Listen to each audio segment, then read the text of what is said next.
games. I'm just kidding. But So, all right, we're going live to the match here. So, for those of you just joining us, I'm Joey Pasco here with Big Head Joe. We're in cloudy Orlando, Florida for the StarCityGames.com Open Series. We're watching the semifinals match between Kitt Holland on the left and Michael Strunk on the right. Former pseudo roommates. That's right. These guys have known each other for a while. Apparently, Strunk lived in, I guess, the apartment right above Kitt for a number of years. Yeah. So those guys are good friends, and there's in Both the background. local boys? Yeah, both local guys. So we're going to have one local in the finals for sure. That's true. So that's pretty awesome. In the background, you see Megan Holland. That's Kitt's wife, also MTG mom. MTGmom.com. Yeah. It's either MTG dad. I mean, but there's no MTG kids. MTG hubby. Yeah. Rashad just asked if that's MTG dad, and I don't know. I mean, I guess that makes sense. So Kitt is on Darkblade, which again is the same kind of list that Drew Levin was playing, Alex Bertoncini, Jerry, a number of other guys. Main deck Amira Angels, no 5-drops, no Gideons, no 6-drops, so that's no Sun Titans. Interesting point from I'm guessing it's Feb 31st. Mm-hmm. Why are neither of the Splitter Twin decks in top 8 playing Gitaxian Probe? That's a good question. We did see some yesterday that were playing Gitaxian Probe, so I'm not sure why these particular lists have decided not to play it, but apparently it's been okay for them. I mean, here we have Strunk in the semifinals, and we saw John Cuvelier. I don't know how to pronounce his name. I want to pronounce it with some sort of accent. John Cuvelier yesterday doing pretty well in the later rounds. No, actually, you may have. Yeah, he came in 12th in final standings. Yep. So I mean, he was running the same list as Strunk. By the way, Jackal Girl. I know it's pronounced Jackal Girl, but I was pronouncing it weird so people would get the spelling right on Twitter. So it looks like Kitt is taking a mulligan, unfortunately, but now he was telling us yesterday, and this is, I think, pretty crazy. Two things. He never went to a game 3 all day yesterday. Every match he won 2-0, and the one match he lost 0-2. And so the only 2 games he lost were that match, and it was to the same 75 as Strunk is playing right now. So some interesting tension there. Kitt's only game losses are to the same 75 that Strunk is playing. So very interesting dynamic. Although Kitt feels pretty confident. He feels like his list is built to beat that deck, and that even though Alex was playing the same list as Kitt against Strunk in the quarterfinals, that it was just some misplays and some good top decks by Strunk that got him there. So I think he thinks that he knows this guy too well for him to top deck as well as he has been. Maybe. So what did you just take? Stoneforge Mystic. Sounds good. Yeah, I couldn't see it for a second, but so yeah. So Strunk goes with the Kitt leads off with a Creeping Tar Pit, and Strunk leads off with a Dark Slick Shores into Inquisition of Kozilek, taking a Stoneforge Mystic. It seems to be about the most popular turn 1 play from what I could see. And there we go, Kitt with the turn 2 Despise, seeing Go for the Throat. Spellskite. Yeah, is that Spellskite? I'm trying to figure out what that second card is. Is it Dismember? Oh no, it's Dismember. You're right. Okay, so Go for the Throat, Dismember, Preordain, Scalding Tarn, and Creeping Tar Pit. Something off camera too. Yeah, I think there is something off camera.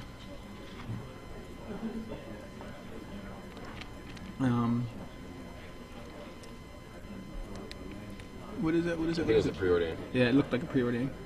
What did he lose? Nothing. It was a Despise. Oh, you're right, yeah. Thinking it was Inquisition. So Kitt passes the turn back to Strunk, and Strunk is preordaining. So just for those of you who know, it's pretty quiet in here, so we're not going to talk much about their hands. Exactly. So just use your powers of observation. So here comes a Creeping Tar Pit. He passes back. Kitt's going to play a Plains there. Yep, passes back. So Kitt with no Stoneforge Mystic after Strunk stripped him of his first one. And there we have a Duress from Strunk, attempting to see what's going on. So there's Jace into the Royal and Arid Mesa. Of course, Strunk takes the Jace. Seems to make a lot of sense. Seems like the right play. Take the Jace. Decent enough. That'll do. I know some people despise Jace, but some people duress him. Kitt plays a Dark Slick Shores, passes back. At So least they're not under-essing him, because that would be inappropriate for this coverage. absolutely. So Strunk has 3 lands in play: Dark Slick Shores, Creeping Tar Pit, and a Scalding Tarn. Do I have to put a quarter in the jar for that one? Nah, Thanks. you're all right. And it's just a lot of draw go happening right now. Draw go and discard spells. And Hawk. Now we have a Squadron Hawk. So all right, so now it's turned into Caw Go. Is that what we're seeing now? Yeah. That would be a clever pun if it wasn't 6 months old. Yeah, right? I wish that they would just, like, call. I wish Kitt would just go, caw every time he plays It would one. be interesting if the rules of the game required you to make sound effects.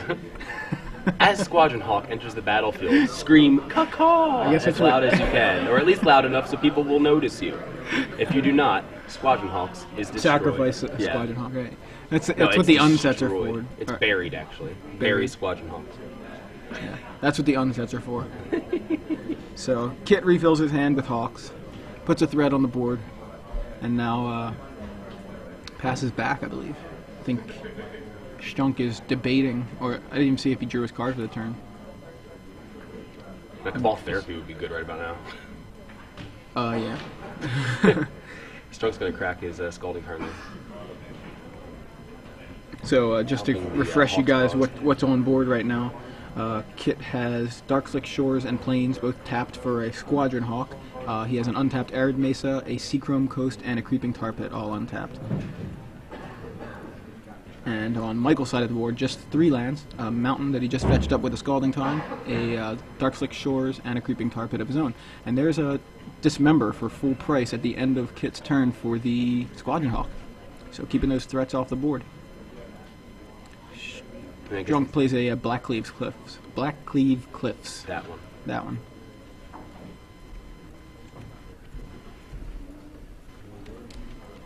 Personally, I'm wondering why he didn't. I mean, I guess they can't hear us over there.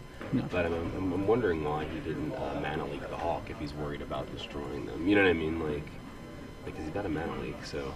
And I'm did guessing he's Kitt trying to not protect have the 3rd land in play at the time? I can't remember. I think he didn't play the Arid Mesa until after the Hawk. No, you're Or right. did He had the 3rd did land. he have That's it? right. I did Okay. not think about that. So, second Hawk from Kitt. I don't think any surprise there. If Strunk was surprised that he played the second Hawk. I wonder what he was doing up here in this top 8. Yeah. Passes the turn back to Strunk, and Strunk plays a Dark Slick Shores. Those Scars duels are really good, but once it starts getting later, the fact that they come into play tapped can be a liability. Although it's been okay, I think, right now for both of these guys playing low curves. Right. So Strunk drops the Spellskite, the new all-star, I think, of the tournament. It's gone from, I think it was $5 yesterday morning. Then when I checked at the vendors, it was up to $8. The Now it's 10. GNUHAWTTEK. Is that? Or that's new hot tech. Whatever, strike that, reverse it. So in with a Squadron Hawk and a second Squadron Hawk added to Kitt's side of the board. Have no problem flying over the Spellskites. That's one thing about people cutting the Hawks. That's what we saw that yesterday. Several lists cutting the Squadron Hawks, basically cutting the white entirely from their deck, except for Stoneforge Mystic, and going with blue-black and Vampire Nighthawks and Spellskites in their place. But Squadron Hawks can fly right over those Spellskites, although really the Spellskites aren't there necessarily for blocking purposes. They're more there to disrupt removal and any kind of other disruption for various combos. But it's really been a hit. Nick Spagnolo thinks it's one of the best 2-drops ever printed. Brad Nelson was singing its praises in the Star City Premium newsletter. The first edition went out a couple days ago. So Strunk now facing down 3 Squadron Hawks on the other side of the board, two fresh ones and one that just got in for one. Strunk just has a Spellskite in play, and he is currently preordaining.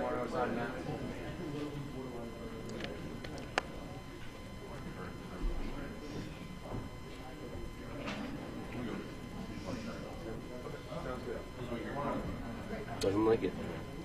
No, sir. Bottom. I don't like it. Plays a Scalding Tarn. And passes back. So Kitt has a nice clock over there. He's got he can start swinging in with Creeping Tar Pit as well if he'd like, and basically he's got a 3-turn clock if he so chooses to go that route. Right. He does not activate the Tar Pit, so in this case he's just going with 3 Hawks in the air, taking Strunk to 15. Passes back. Alright, so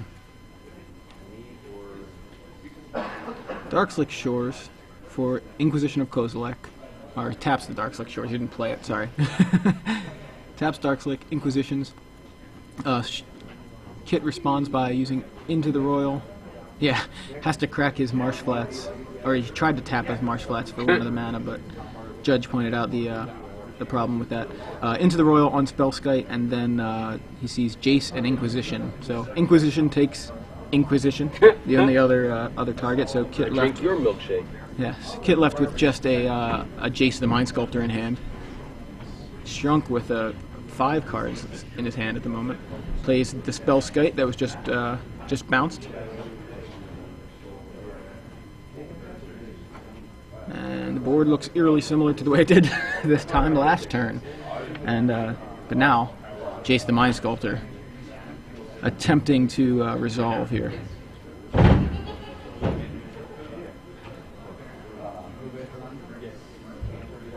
I believe the consensus of Jace the Mind Sculptor is better than all. I've heard some people say that.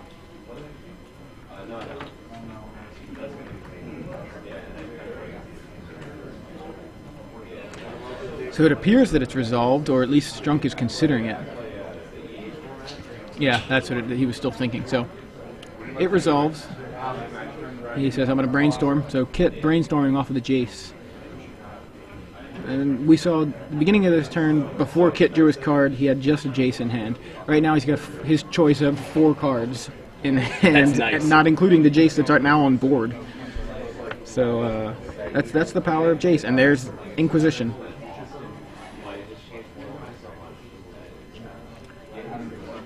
Strunk decides he wants to crack his Scalding Tarn right now in response.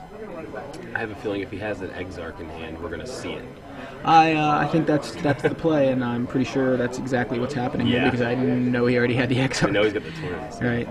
So there's Deceiver Exarch in response to the Inquisition. Inquisition resolves. And he's got no cards, and it's time to scoop him up, I think. Right? Because he put back everything but the Inquisition. Yep, yeah, there we go. That was it.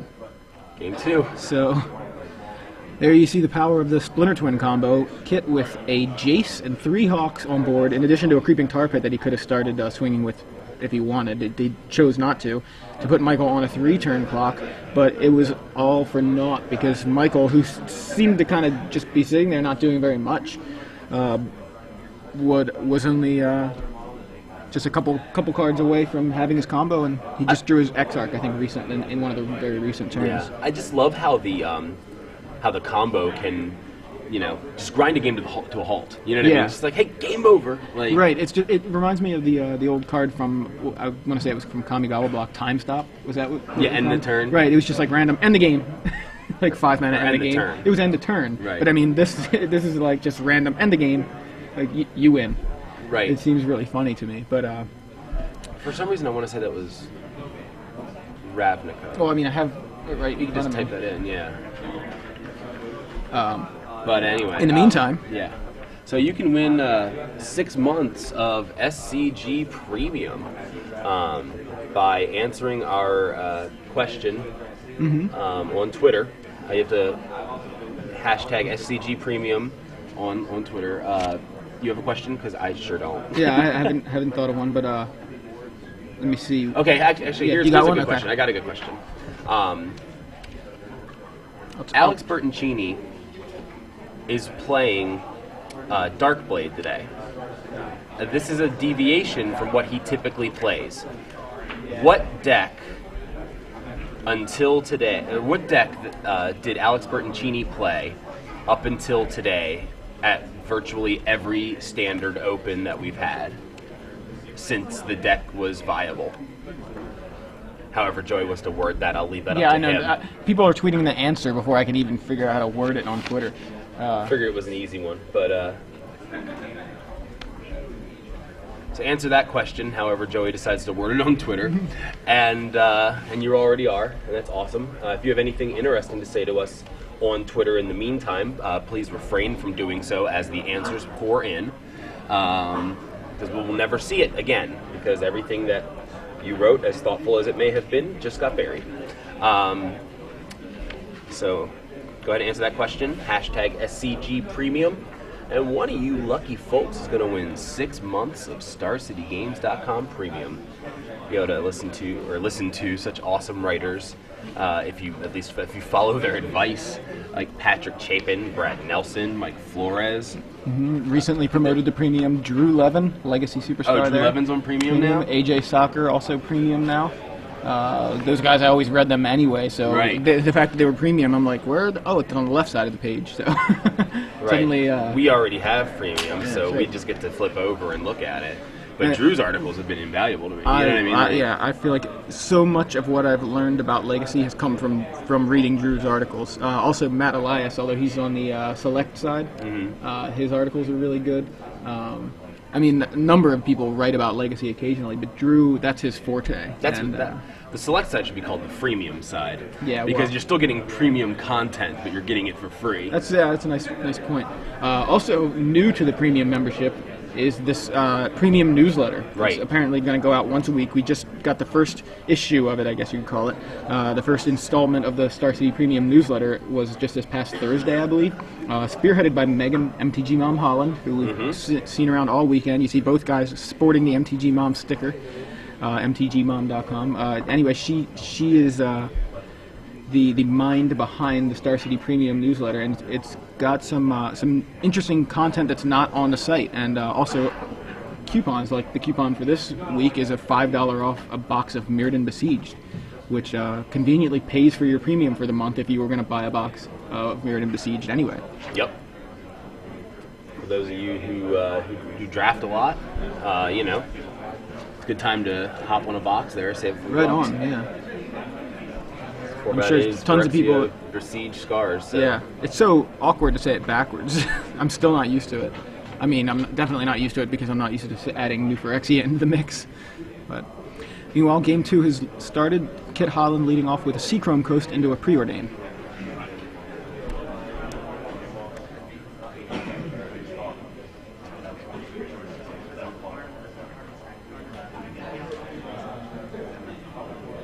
I really think that we might see a lot of mental misstep after this weekend in Standard. In Standard? I mean, that's the thing. Especially from the Splinter Twin decks, because they need to protect their combo, and having that turn 1 Inquisition is so huge for the decks that are trying to beat this deck. I don't know. We did see. Well, let's just talk about what we're seeing on board here. Sure. Halimar Depths from Michael Strunk there. Yeah. I don't think it's crazy. We did see a couple mental missteps yesterday, actually. Sure, but I see what you're saying, but I feel like here the way they protect their combo is with their own 1-mana discard spells, and then if they're going to go further, there's things like Gitaxian Probe. Yeah, but post board doesn't seem like a bad thing for them to put in 4 to stop the 7 discard spells that are going to break their combo. I don't think it's a bad idea. I'm just speculating on where it falls in the hierarchy of ways to protect their combo. You know what I mean? Because if it falls too far, how much do you want to put in there to protect your combo? Seems like a lot of slots just dedicated to something like that. And that's a very reactive answer rather than proactive. All right, I want to see what you have, and then I'm going to go off like Strunk did in Game 1. Yeah. So, meanwhile, Kitt has gone on to his second turn, dropped a Swamp, and played, or actually he dropped a Marsh Flats, tutored for a Swamp, and has played Stoneforge Mystic. Stoneforge Mystic resolved and tutored up a Sword of Feast and Famine, so looking pretty good start for Kitt this game. It's exactly what you want to do with a Callblade deck. Turn 2 Stoneforge Mystic. Yep. The plan is in motion. Yeah, as we were saying, the turn 1 play, the popular turn 1 play is the 1-mana discard spells. Neither of these guys got that this game, and Kitt manages to have the Stoneforge on turn 2 as a result.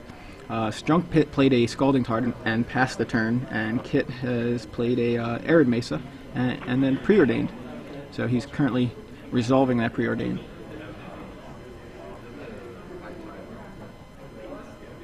It would have been really bad right there if Megan just kind of like pointed at the card that she thought Kitt should have kept. It's like, oh crap, I didn't even think about it.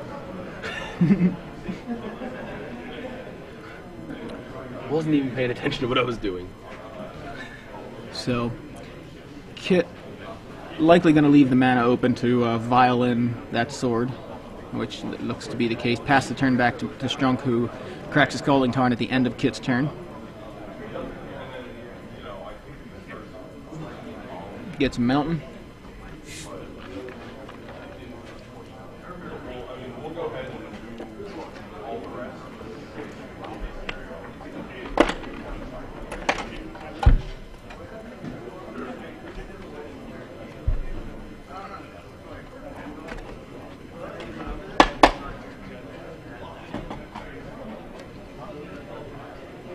Alright, Strunk draws for the turn.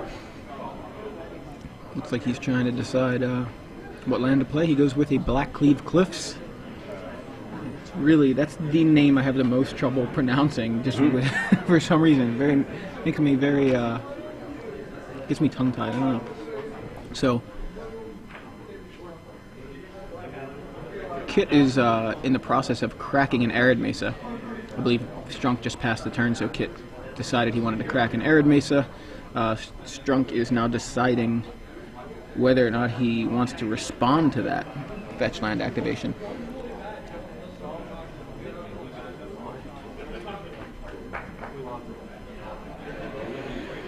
And he declines to respond, so Arid Mesa tutors up plains for Kitt, and Stoneforge Mystic appears to be about to violin that sword, forge in the sword. Okay, so, and there we have a what turn shatter. I was going to say what looked like a curd ape to me, as quick as it was. So he curd apes the sword. Now he shatters the sword at the end of his turn. So not a bad plan. Not at all. Pretty much expecting the Stoneforge Mystic to forge in that sword. So Kitt on his turn now untaps and plays a Despise. This card, I think, the breakout uncommon of the tournament. Well, I mean, I guess you could say the same about Deceiver Exarch, but I feel like Deceiver Exarch's in a very small subset of decks. Is that even an uncommon? I think Exarch's an uncommon. But Despise has been in a number of decks, and I think it's the best uncommon in the set for Standard. But he sees Twisted Image, Mana Leak, 2 Deceiver Exarchs, and a Splinter Twin alongside a Darkslick Shores. So that Despise is... well, Strunk has a pretty scary hand right now. As soon as he has a opportunity to play those, I mean, if he gets an opportunity to play the Splinter Twin on one of the Exarchs, it'll be on to the finals for Strunk. Holland adds a Creeping Tar Pit to his side of the board and gets in with a Stoneforge Mystic. Oh, by the way, Despise took a Deceiver Exarch. I think that was the only target. Seems like a good target. So leaving Strunk with 1 Deceiver Exarch and 1 Splinter Twin in hand, along with a Mana Leak and a Twisted Image and a Darkslick Shores. Kitt adds a Stoneforge Mystic, a second one, to his side of the board, and tutors up a Batterskull. Now people are saying this is the all-star equipment of the Clubland decks now, or at least it's been ridiculous. Right. I mean, I think that would change if like Mirror and Crusader got played a little more, but yeah, you're on the Mirror and Crusader Sword of War and Peace. Yeah, I'm big on that. Strunk plays a Darkslick Shores and just passes back to Kitt. He's threatening right now. I mean, he's threatening the whole thing right He is right now. Strunk with 3 open mana can, with no disruption from Kitt, can flash in Deceiver Exarch at pretty much any point during Kitt's turn, and then during his turn, play a Splinter Twin. No. He can flash it in response to that, though. Right. So he's going to force out the counterspell. Kitt tries to Inquisition away Michael's Deceiver Exarch. So he plays Inquisition of Kozilek. Michael flashes in Deceiver Exarch in response. And at this point, the Inquisition is resolving there's Manalik, Jace the Mind Sculptor, Splinter Twin, and Twisted Image.